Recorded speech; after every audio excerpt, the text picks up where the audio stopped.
Hello students, welcome to you all on YouTube channel of Amrit Senior Secondary School. Dear students, आज हम लोग अपने English grammar के period में active and passive voice का part 8 पढ़ने जा रहे हैं, जिसमें हम लोग फ्यूचर परफेक्ट टेंस जो है पढ़ेंगे। कौन सा टेंस? Future perfect tense. अभी तक हमारे पिछले वीडियोस में हम लोगों ने इंडेफिनिट, कंटिन्यूअस और परफेक्ट में प्रेजेंट परफेक्ट और पास्ट परफेक्ट के रूल्स कर लिए हैं। आज फ्यूचर परफेक्ट टेंस के अफर्मेटिव रूल में हम लोग जानेंगे कि अगर सेंटेंस एक्टिव का है, तो जैसे कि सभी सेंटेंसेस में सब्जेक्ट सबसे आगे और ऑब्जेक्ट सबसे लास्ट पर होता है। यहाँ पर हेल्पिंग वर्ब आ जाती है विल हैव, शैल हैव। कौन सी हेल्पिंग वर्ब आ जाती है? Will have, shall have. और ऐसे सेंटेंसेस में वर्ब हमेशा third form of the verb के तौर पर यूज़ की जाती है एक्टिव के रूल में। कौन से रूल में? एक्टिव के रूल में।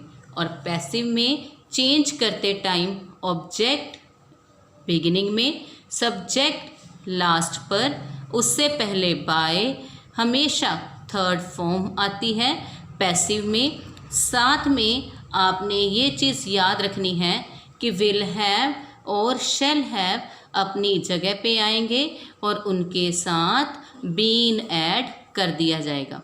क्या ऐड कर दिया जाएगा? बीन ऐड कर दिया जाएगा। इसकी एग्जाम्पल्स देखते हैं। सबसे पहली एग्जाम्पल आ जाती है I shall have planted a tree. I क्या है? हमारा सब्जेक्ट। आई क्या है? सब्जेक्ट। शैल हैव क्या है? Helping verb.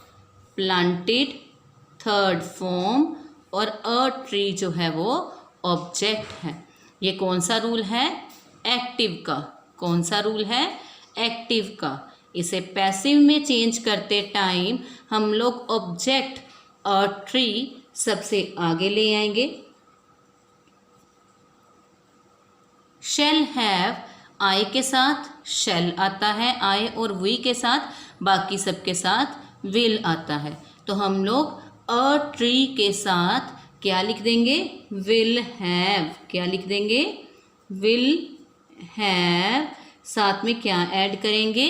बीन, जैसा कि हमने रूल में किया। बीन प्लांटेड थर्ड फॉर्म है और पैसिव में हमेशा प्लांटेड ही आता है। बाय आई सब्जेक्ट पीछे जाने पर मी में बदल जाएगा। तो हमारा पैसिव का क्या आंसर आएगा? A tree will have been planted by me. एक और एग्जाम्पल देखते हैं। He will have read this book. Students, यहाँ पर मैंने क्या पढ़ा? रेड। ये क्या है? थर्ड फॉर्म है। स्पेलिंग हमेशा सेम रहते हैं, प्रोनाउंसिएशन चेंज होती है। फर्स्ट फॉर्म में रीड बोला जाता है, सेकंड और थर्ड फॉर्म के लिए रेड बोला जाता है। इस सेंटेंस में ही सब्जेक्ट है, विल हैव हेल्पिंग वर्ब है, रेड थर्ड फॉर्म है और दिस बुक हमारा ऑब्जेक्ट है। चेंज करते टाइम ऑब्जेक्ट आगे आएगा। क्या आगे आएगा? ऑब्जेक्ट। ऑब्जेक्ट क्या है? This book. टी हमारा कैपिटल हो जाएगा। This book will have helping verb as it is add की जाएगी। साथ में क्या ऐड किया जाएगा? Been, read third form, by add करेंगे। ही पीछे जाकर हिम में चेंज हो जाता है। तो क्या आंसर आ गया? This book will have been read by him. Next हम लोग नेगेटिव का रूल करेंगे। नेगेटिव में अगर एक्टिव सेंटेंस देखें तो सब्जेक्ट विल नॉट हैव लगाया जाएगा। क्या आएगा? विल नॉट हैव या फिर शैल नॉट हैव। थर्ड फॉर्म और प्लस ऑब्जेक्ट यूज़ किया जाएगा। जब इसको पैसिव में चेंज करेंगे, ऑब्जेक्ट आगे, सब्जेक्ट पीछे, by third form, will not have, shell not have अपनी जगह पे आएंगे, साथ में क्या लगेगा, बीन, क्या लगेगा, बीन। तो क्या आंसर बन जाएगा पैसिव में चेंज करते time, object plus will not have or shall not have plus been plus third form plus by plus subject. इसको चेंज करते हैं, एग्जाम्पल देखते हैं। He will not have sold his house, he is our subject, will not have helping verb, sold third form and his house is our object। क्या आगे आएगा, his house, क्या आगे आएगा, his house।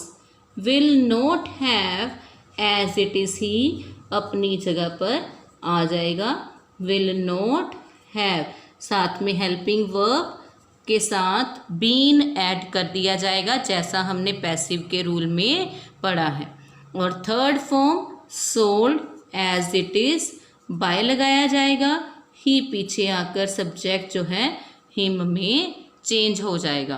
तो नेगेटिव में क्या आंसर आया, his house will not have been sold by him.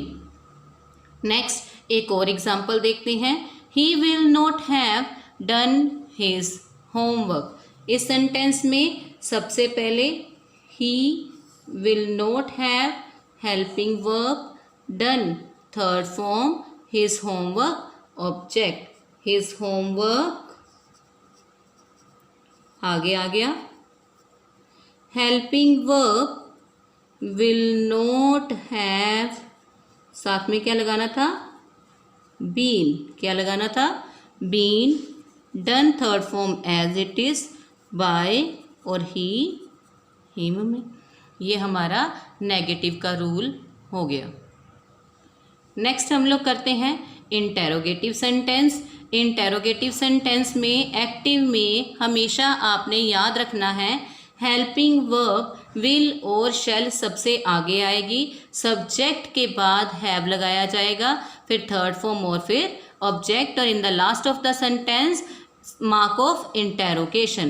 when we will change it into passive, will shall will remain as it is in the beginning of the sentence, object that is in the last will come in the first after helping verb, subject that is in the beginning will go in the last। उसके बाद have अपनी जगह पे आएगा, been लगा दिया जाएगा, third form और by।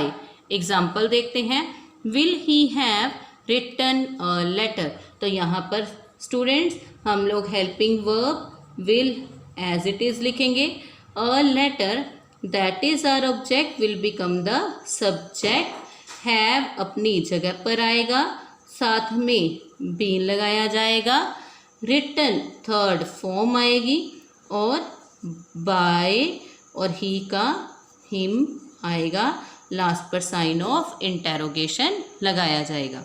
नेक्स्ट सेकंड नंबर पर एक और एग्जाम्पल देखते हैं जिसमें WH वर्ड से ये सेंटेंस शुरू हो रहा है, वियर से। Where will you have spent your holidays. ऐसे सेंटेंसेस में WH वर्ड अपनी जगह पे आ जाता है, हेल्पिंग वर्ब ऑलरेडी अपनी जगह पे रहती है, ऑब्जेक्ट योर हॉलीडेज वो आगे आया, हेल्पिंग वर्ब के बाद लगाया गया, हैव अपनी जगह पर है, साथ में बीन लगा रहे हैं, spent third form, by you last पर चला गया। तो क्या आ गया, where will your holidays have been spent by you. Last पर हमारा फोर्थ और लास्ट रूल आ जाता है नेगेटिव इंटेरोगेटिव सेंटेंसेस का। इसमें क्या फ़र्क है, सिर्फ सब्जेक्ट के बाद जैसे इंटेरोगेटिव सेंटेंस में हम लोग हैव लगा रहे थे, यहाँ पर हम लोग नोट फिर हैव लगाएंगे। तो पैसिव में चेंज करते टाइम विल शैल अपनी जगह पे, ऑब्जेक्ट आगे, नोट पहले लगाया जाएगा, फिर हैव और फिर साथ में बीन, थर्ड फॉर्म अपनी जगह पे आएगी, बाय और सब्जेक्ट और लास्ट पर साइन ऑफ इंटेरोगेशन लगाया जाएगा। Will you not have paid your fees. तो इस सेंटेंस में विल अपनी जगह पर आएगा, योर फीस आगे आ जाएगा, विल योर फीस नॉट अपनी जगह पर, हैव अपनी जगह पे, साथ में पैसिव में बीन ऐड कर दिया जाएगा, paid third form as it is, by you subject will become as object, last पर साइन ऑफ इंटेरोगेशन। तो इस तरह से हमारा आंसर आया will your fees not have been paid by you. Next students, इसके बाद होमवर्क आ जाता है। आपने जो नीचे दिए गए सेंटेंसेस हैं इनको पैसिव फॉर्म में चेंज करना है। मैंने 10 सेंटेंसेस आपको दिए हैं, इसमें हम लोगों ने अफर्मेटिव, नेगेटिव, इंटेरोगेटिव और नेगेटिव इंटेरोगेटिव जो 4 रूल आज किए हैं उन्हीं से रिलेटेड सेंटेंसेस आपको डाले गए हैं।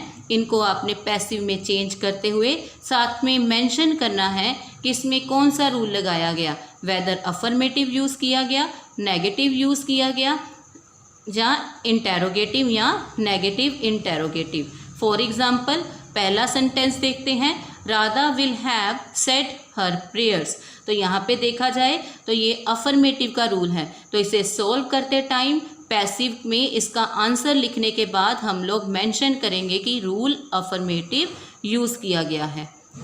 Thank you.